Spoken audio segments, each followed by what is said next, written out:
Hi, I'm Dr. Laurie Daly, and this is Module 4. Hopefully you were all able to view last week's module.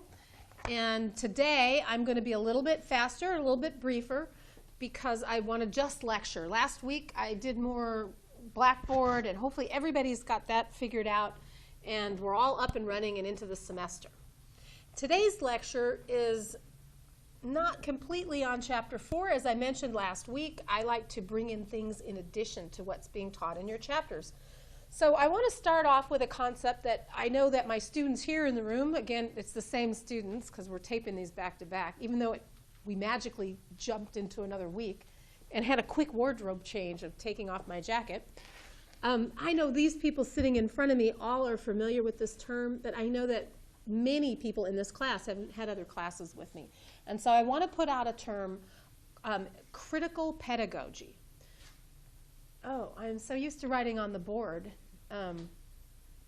Yeah, well, critical. We can do this without me writing it on the board. I hadn't thought about that until just now. Critical pedagogy. The word critical, I think we all know that word. That's when we express adverse or critical comments or judgments. Oh, he's so critical about my whatever. But it can also mean that we're expressing an analysis on someone's merits or something's merits or faults. So critical can also look at something with an eye to try to find out where fault is or to try to find out where it's going well. Sometimes when we think critical, we just think about the negative. Oh, that person's too talkative. That person uses their hands too much. We can be so critical of people, but in reality, the term critical can also be looking at the positive merits of something as well. So that's the word critical. Then pedagogy. I love that word. I want you to use it 3 times this week. There's your assignment for the week. Pedagogy. It's spelled P-E-D-A-G-O-G-Y. Pedagogy. It's kind of fun to say. And that means the method or practice of teaching, especially an academic subject or a theoretical subject. So that's what we're doing. We're all in academics. Welcome to academia. Those of you who are first semester students, I'm sure you're finally getting the swing of it, but you are in an academic environment at Yuba College or Woodland College or here at the Clear Lake campus or now Sutter or Beale. So welcome to academia. So if we're engaging in critical pedagogy, we're looking at what we're teaching, we're analyzing it, and we're looking for what works as well as what doesn't work. As a good educator, we're going through that process on a regular basis. One of the most important things we do as educators is we become self-reflective. We think about what we did. And last week I encouraged you to become self-reflective at the end of the day because that brings in humility, because when we're really honest about things, we're not perfect. And when we become self-reflective, we realize just how much we are indebted to other people in our life. It keeps us humble. So critical pedagogy should be part of what we do on a regular basis, not just as teachers, but also as administrators. We want to look at why we do things the way we do it. Why do we have nap time at a certain time? Why do we make the parents pay it this way?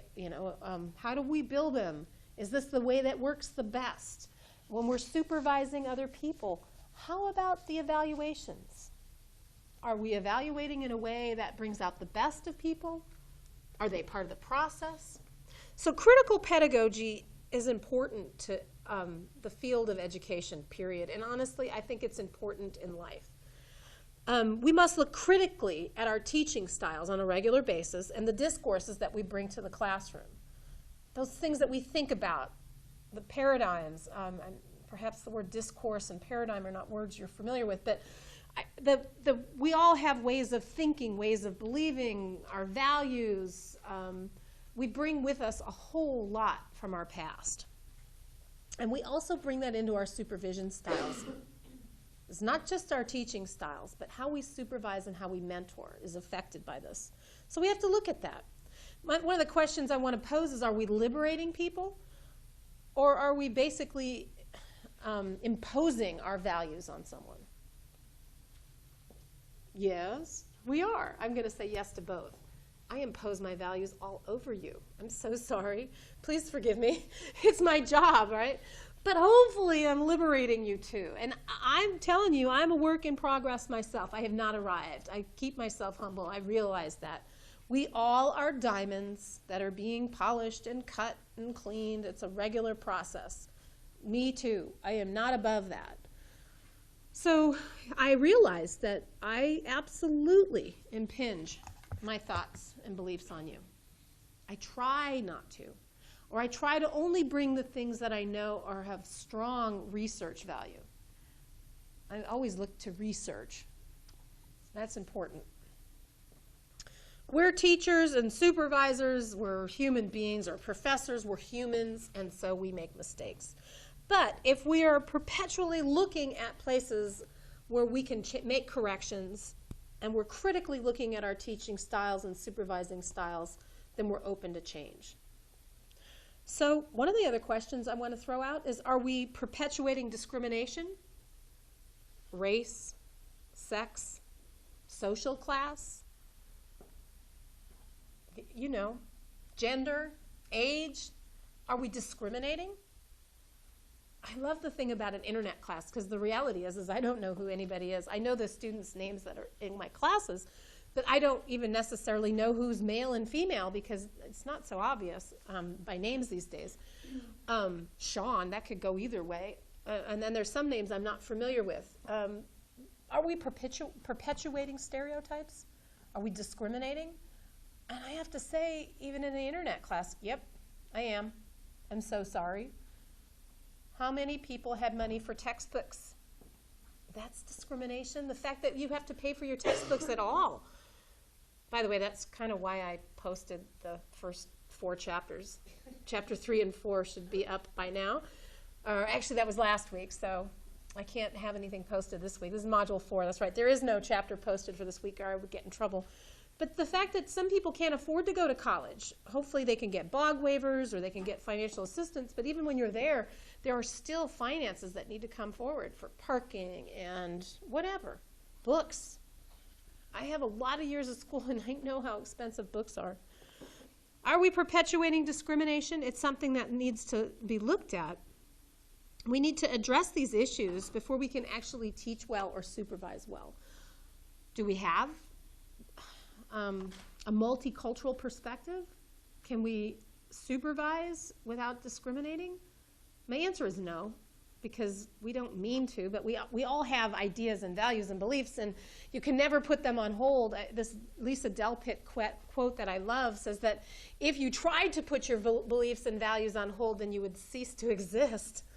And so you can't. We have them. But it doesn't, at least if we know we're looking through that lens, that I'm seeing you through this lens, and that my lens is tainted and actually truthfully needs to be cleaned. I can tell I got a little bit of a smudge here. But this is a good example. I know that, oh, I almost used your name, that you don't have a smudge on your face, because I know that right here I touched my lens with lotion on my hands. And so at least I can know that whatever I look at, it's got this little smudge on the lower end of my lens, not anymore, because I'm going to clean them. And so I can realistically say, oh, that smudge is on me and not on you. And right now I could say, oh, you guys are really blurry, including the camera people. I mean, it's just a mess. Get it together, people. Oh, wait a minute. I'm not wearing my glasses. It's not your fault at all. In fact, I need to just put my glasses on. A good supervisor knows that their glasses are somewhat dirty, smudged, cracked, tinted, whatever. We know it. We come in with stuff. And we'll never get rid of it entirely. We can look at it and go, oh yeah, that's the scratch that happened when my lens fell out and hit the ground or whatever. But it's important that we know we have our lenses. We have to acknowledge that our teaching styles may need to change too. And when I say teaching styles, I also mean supervising, mentoring. It's true. The classroom today is not necessarily where it needs to be. Can we say, yeah, there are areas where we can change? It's true. And the fact that I'm actually even doing this internet class tells me that things have changed a little bit, because 15 years ago here at Yuba College, we didn't have that many internet classes. I think it is cool that we're doing that because there are people who can't make it to campus. They maybe have weird work schedules. They get off at 2 a.m. and quite frankly, that doesn't seem weird to me since I don't get home until about 10:30, 11 at night. But you can't go to college at 2 a.m. unless there's an internet class. So I love that. Let's face it, most of us were taught in classrooms or were supervised in ways that were not multicultural in their perspective, that were somehow discriminatory, and therefore it's been done to us, and without even thinking, we automatically do what was done to us. We teach the way we learn, so perhaps we supervise the way we like to be supervised too, or the way we were supervised. It comes naturally to us. It's what we know. You can't do anything you don't know unless you actively tried something that you know you've never done before. That takes some thought and planning, and actually that ties into the textbook, and that we do have to plan this out. Mentoring is very thoughtfully planned and carefully crafted if you're honest about it. Oh, so we know that there is no single norm for everybody. I don't even like the notion of norm tables, which we use in ECE 3, and they're smiling because they've all had ECE 3. The child growth and development class, and actually even the internet class has norm tables. I know that professor requires the same assignment that I do here on campus, where we have to look at these norm tables and see if the children are normal. I don't like the word normal. What is normal anyway? I'd rather use typical versus atypical. And even then, I'm not crazy about that either. The reality is there is no set norm. We're all unique. We all learn differently. We all like to be supervised differently. Sometimes we connect with people. I've been reading a lot about mirror neurons lately, and even just your brain processing. I'm not going to go into that. I did earlier this week, though. It's just really wild how our brain projects stuff out there. And you connect with people. Sometimes you connect perfectly. It's like we're on the same wavelength, and you just go, yes, I like being with this person. And then it's seamless. That happens naturally sometimes. And then other times, I don't like this person. I don't even know why. You just don't like being around them. So what if you're supervising that person that you don't like being around? I'm not saying that just because I don't like being around someone that there's something wrong with them either. In the old days I did. It's like, clearly, if we don't get along, it's their problem. And not me. I'm perfect, right? No, I'm not. That's being facetious. Actually, I have a doctorate from Mills, for those of you who don't know me, and I've studied education for years, and I have to be honest with you, I don't know that much. I know a lot, but I really think what I learned can all be subject to critical pedagogy. I learned a lot, but the more I learned, the more I realized I don't know anything. And I don't know anything but ECE, so that makes you feel humble when you realize I got a lot more to learn. Don't feel overwhelmed by it. It's a good thing, especially if you enjoy learning, which I do. We're all works in progress. We all need to change. We all need to look at why we do what we do. Why do we supervise the way we do? Has it always been done that way? Are we stuck in a rut? As consequence, many teachers, when we put this out here, this critical pedagogy and the need for change and a more multicultural approach and non-discriminatory, they're going to be disturbed because status quo sometimes becomes easy. You become complacent. Well, we've always done it this way. I'm too tired to change. Oh. You might find that as you put this out there, people might not be so happy. When I bring this up with other teachers, sometimes I get really well received and sometimes I don't. Sometimes they say, there is no need for change. It works, it's not broken, don't fix it. That's not my attitude. As a matter of fact, it doesn't need to be broken in order to be fine-tuned. As a consequence, multicultural education isn't always happening. People are afraid. I have to say, I think a lot of administrators and teachers, I'm going to bring it back to the classroom because we're all learning about working with children. All ECE classes come back to child development and early childhood ed. We're afraid of losing control. Not everybody, but many people. I see a couple nods going, I like control. I like to know what's going to happen before it happens. I don't like a lot of surprises. I just like even keel. There's something good about that. And so we're afraid that if we change what we've done and how we do it as supervisors and teachers, that we lose control. And then it'll go all willy-nilly on us. And who knows what will happen? The fear of the unknown. How are we going to transform institutions if we don't at least look at where we're standing? I do think that we need some transformation.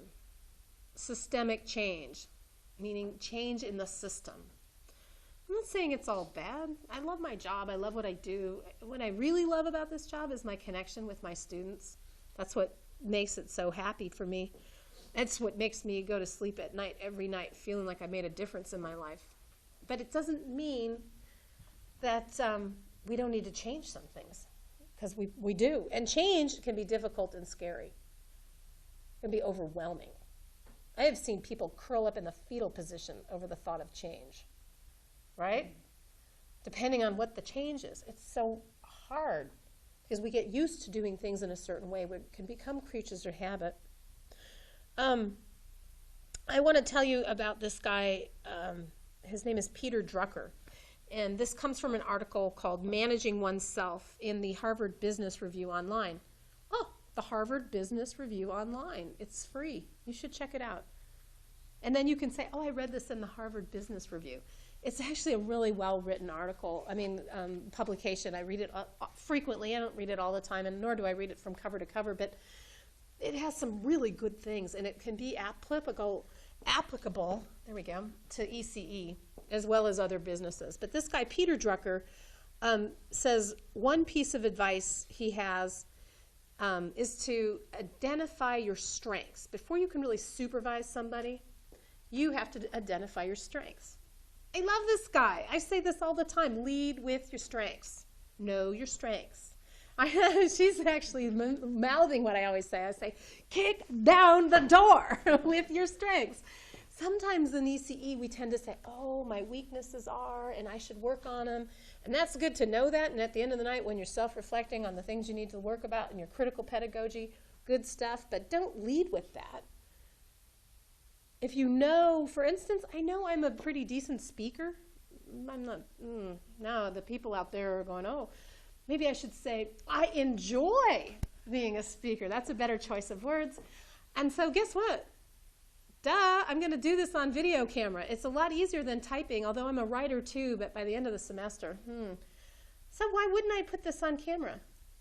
It makes sense. Find your strengths. Are you a good speaker? Do you enjoy it? It has to, usually your strengths are connected to the things you enjoy because you won't practice it enough to get good at it if you don't enjoy it.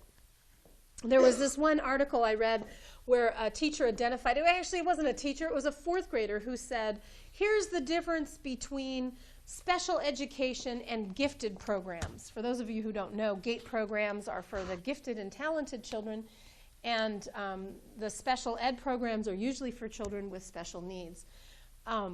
This fourth grader said the difference between the two, he nailed it. In the gifted program, they find out what you're good at, and then they let you do it over and over and over again.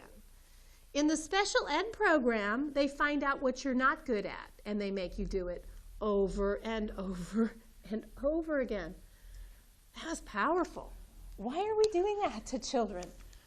Really? Oh, I was going to have a wardrobe change, but now I'm cold, so I'm going back to Module 3 day. Sorry for the audio here on you, but it's getting a little chilly in this classroom. Sorry. All right, so look for the patterns of what you're good at. Look for, oh, I lost my point here. Here we go. Identify your strengths. Use a feedback analysis, this guy says. So what that means is every time you make a key decision, write it down. Write down what the outcome that you expect to happen. Keep track of this. Get yourself your leadership binder and write it down. And then in several months, go back and look at it and see, did that outcome come to pass? So for example, one of the outcomes when we moved into this new classroom here on the Clear Lake campus, this is a brand new classroom for us, it's pretty exciting. At least in the year 2013, while I'm posting this video, it's a brand new classroom. One of the things I expected was that it would be easier to set up my classroom for me and that we would be able to utilize a more art-centered approach because I have access to my art supplies and I have a sink. A sink is good when you do art.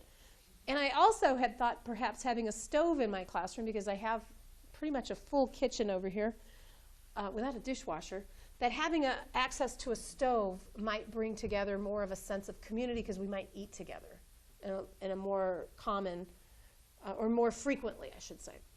And so I wrote that down. I absolutely wrote that down. And I was looking at that as I prepared for this lecture, and I thought, oh, the outcomes are coming to pass.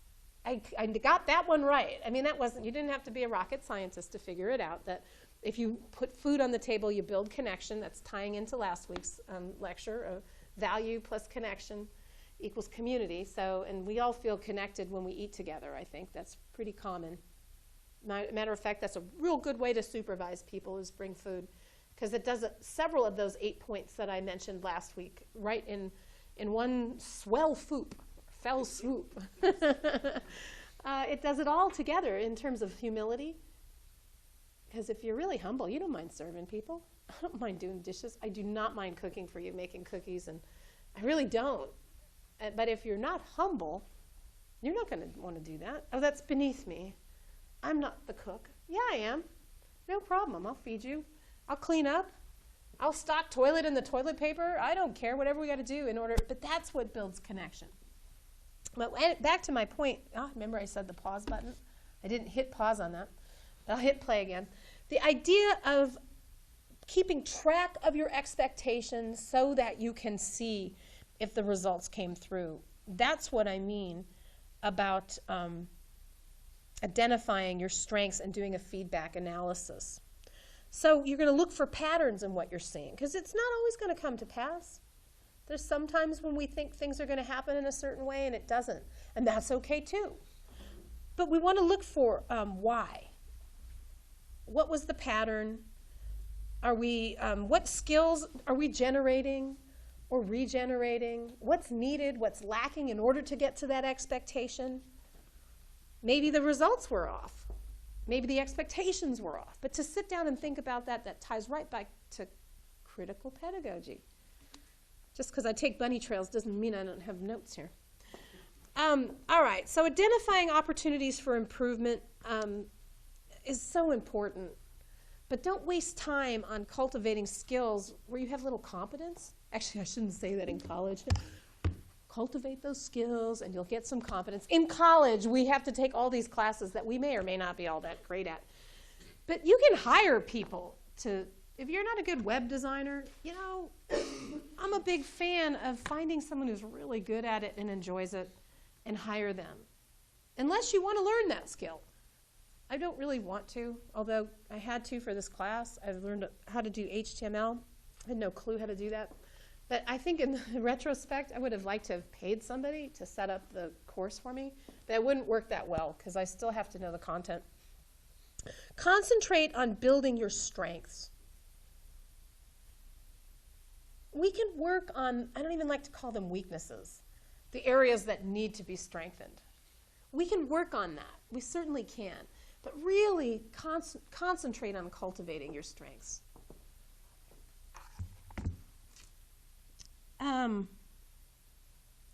Okay, there's one more quick thing I want to introduce, and then I will come back to this next week, because I'm going to wrap this up within 5 minutes. The concept of voice. So important. I didn't learn this until I was in graduate school. I was actually in my doctorate program at Mills College. That's where I got my doctorate, Mills in Oakland. I love that school. It was fabulous. and they're kind of outside the box thinkers there. It's a constructivist approach, meaning it's based on Vygotsky, and they really let you run in your own direction and find your own drum beat, so to speak, which was right up my alley, because I have my own beat that not everybody can hear, but sometimes they can. Sometimes people are in the same sync, but other times it's like, we don't know where you're dancing to. That drum beat is different. So voice. This is one of the themes that has struck me as an extremely important concept for us, as both teachers, as educators, and just in life in general as human beings. That voice is power. There's an author from the Berkeley area named Bell Hooks, and she's written a lot of different books, and she's really well known in education and particularly in graduate studies. And she's written on it extensively that voice equals power. And that voice is a powerful tool that we need. Without your voice, nobody knows, and oh, let me pause. Voice is not necessarily what comes out of my mouth. Voice can be expressed in many ways. You can write it. There are people who have voice on the internet because they blog. There are people who have voice because they get in front of a camera and they talk. There are people who go to meetings and speak. And there's lots of different ways to have voice. You have voice in how you vote, right? If you choose to vote or not, that sends the message. So there's lots of ways to have voice. I'm just using the voice either spoken or written or sign language. There's that kind of a communication is what I mean. The ability to communicate your thoughts to someone else. And to enlighten and educate people on different points of view. In traditional school settings, voice has been seen as an invalid interruption. Right? Everybody quiet, pay attention. I'm lecturing. Break out your notes. And I have to say, you know what to do in college. Those of you who can't see, they're taking notes. They're being quiet. They're sipping their water quietly and nodding and paying attention.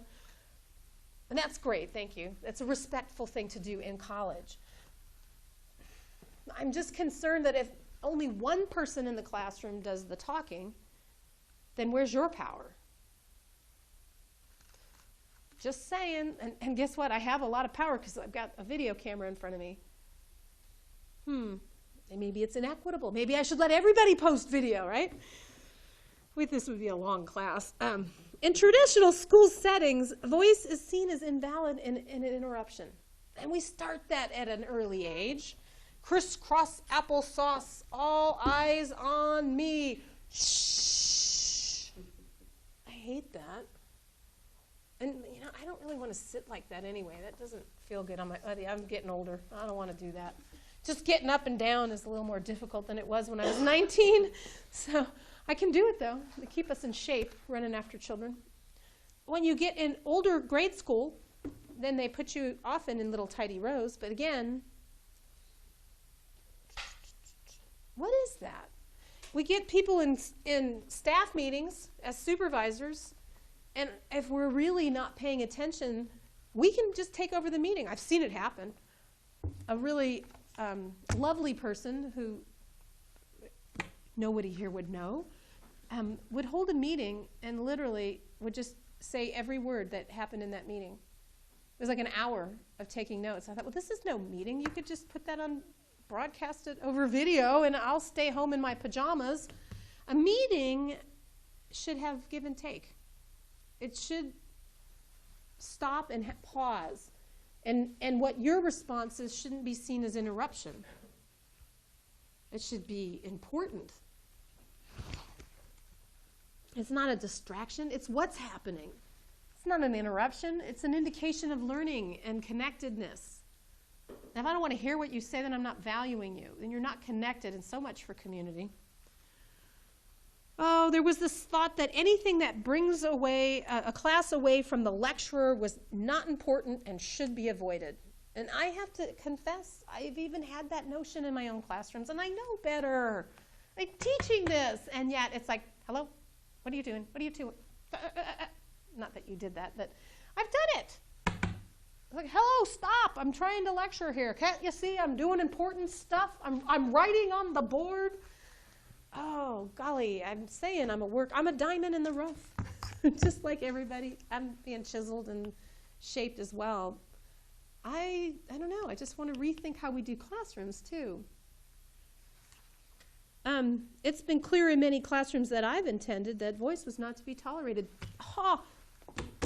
The podium alone. When you see a podium, it sends the instant message that I will speak and you will be quiet. And here I am, just like, standing behind the podium. It's a nice place to lean, too. But truly, isn't it a symbol of status and power? Who put the podium in the classroom? Because I'm just going to go and lean on it, not because I want power, but because I'm lazy. I'm going to lean on something. That's true. I'm going to walk away from the podium. Actually, in some of my other classes, and anybody who had classes in the old classroom has seen me do this many times, where I would come in, and the first thing I would do is start kicking. Oh, I shouldn't confess to kicking the podium. It's heavy, and to drag it would be ridiculous. So I would start literally kicking it out of the way. Get that out of here. Have you seen me do that? There's nodding on, yep. Bad, Laurie. Why would you never? No, I didn't kick the podium. Yikes, I shouldn't confess to that on camera. But it was in my way. It keeps me from connecting from people. And honestly, just being on camera alone makes me feel a little disconnected. I want to jump over the table and talk to you, but then I don't want to put you on camera. The podium is the dividing line between who will talk and who will sit and listen and take notes. It's the message of be quiet, shut up. I don't like to use that phrase, but that's what it says. Shut up and listen. Do we need podiums? Now this one is screwed into the ground. And it's got video equipment in there, so it's not going anywhere. Besides, inside here, I have Kleenex. And butterflies. I got 2 boxes of Kleenex and a stapler, just so you know. But honestly, I don't know. Just something to think about. Critical pedagogy, we're just thinking about it. Should every classroom have one of those? Do we need that? What if we're really, truly creating a community? Can we sit in a circle? Do we have to have these desks like this? One of the things, this I wasn't planning on lecturing. I should never go astray on camera, but oh well, here I go. One of the things that I did when I created this classroom, because I got to be a part of the group that designed it, is they wanted to put these desks in so they weren't movable, and I said, oh, that's not going to work. Because I knew there'd be a time when I just wanted to roll all the desks away. And they fold up and collapse so that we could put our chairs in a circle and sit in a circle. And that's actually the way I've taught this class traditionally, is you can have a desk in front of you to write on, but that we would sit in a circle like a round table discussion. All right, so I can see I'm over my 5-minute mark. Voice is an important aspect of curriculum. It enriches everybody who participates. I want to give you back your voice. And I think we want to just think about making classrooms a little more of a democracy, where everybody feels responsible for contributing. That's really, to me, what transformative or critical pedagogy is about. What you bring, experience as a way of knowing. It's what enriches everybody. Voice is important because it builds community. Ah, there's that word again. I just keep going back to it, don't I? I enter the classroom with the assumption that we must build community in order to create a climate of openness and connectedness. It's just, I can't teach without it. I could stand up here and talk, and I already told you I like to talk. I got a lot to say, blah, blah, blah. Oh, I got to remember that post that I put up last week. I just remembered the blah, blah. I can do that so easily. But that's really not what class should be about. It should be about the interactions. That's why the discussion in an internet class is so important, because it's the only way that we can share what's going on, and that we can do it with trust and respect. I mean, you don't have to agree with everybody in order to respect them. Keep that humility in there. I think that the feeling of community creates the sense of commitment to a common goal. of learning. We're all committed. We all want to learn. So I'm going to end with that. That's Module 4, lecture on video. Just think about voice, critical pedagogy. I want you to all spend a little more time thinking about what are your strengths. Know your strengths, beat down the door with them, okay? And that's it.